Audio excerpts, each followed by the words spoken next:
महाराष्ट्र रोजगार हमी योजनेच्या कामात अनियमितता आढळून आल्याने यवतमाळ जिल्ह्यामध्ये एकच खळबळ उडाली आहे।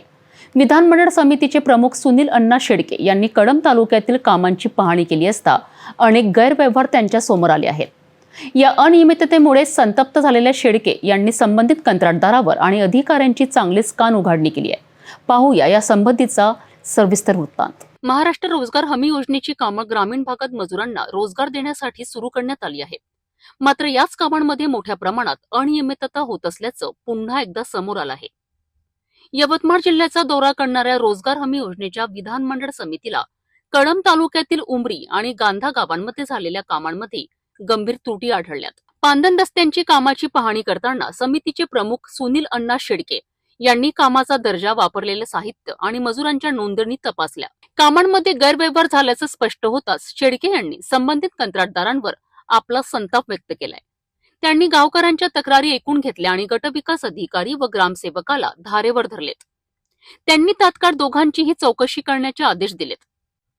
सुनील अण्णा शेडके यांनी यावेळी सांगितलं की जर ही कामं नेमकी कशाने केली जातात याची माहिती नागरिकांना दिली तर कामगारांवर अन्याय होणार नाही। पांदन रस्ता साधारणतः 24 लाख रुपयाचा खर्चित असलेलं काम या ठिकाणी आम्ही पाहिलेले।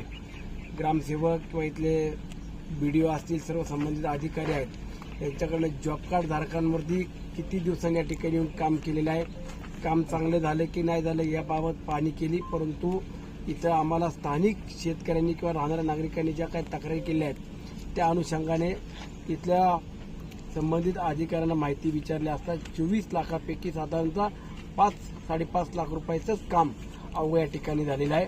उर्वरित काम देखील ते सुरू आहे आणि त्यात आम्हाला जॉब कार्ड धारक जे आहेत ते मिळाले पाहिजे।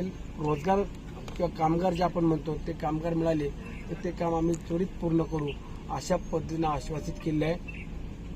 मला आपल्या माध्यमातून या भागातल्या देखील नागरिकांना किंवा संपूर्ण जिल्ह्यातील नागरिकांना हे सांगायचं आहे की ज्या ठिकाणी काम मंजूर होतं त्या ठिकाणी प्रत्यक्षात मजुरांच्याच माध्यमातून किंवा त्यांच्या जे जॉब कार्ड धारक आहेत त्यांच्या माध्यमातून केलं जातं की फक्त जॉब कार्ड दाखवायचे आणि एका बाजूला मशिनरी वापरून ते काम पूर्ण करायचं। ही जर परिस्थिती आम्हाला प्रत्यक्षात नागरिकांनी सांगितली तर नक्कीच आम्ही त्याची चौकशी करून योग्य तो न्याय माझ्या रोजगार बांधवांना दिल्याशिवाय आम्ही राहणार। रोजगार हमी योजनेच्या कामातील अनियमितता उघडकीस आल्याने आता प्रशासनावर मोठी कारवाईची टांगती तलवार आहे।